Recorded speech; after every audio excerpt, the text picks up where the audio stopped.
Yawn, इसका हिंदी में मतलब होता है जमाही लेना।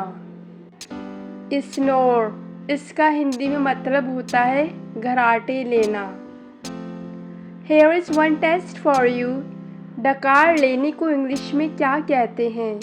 If you know the answer of this question, please type your answer in comment section.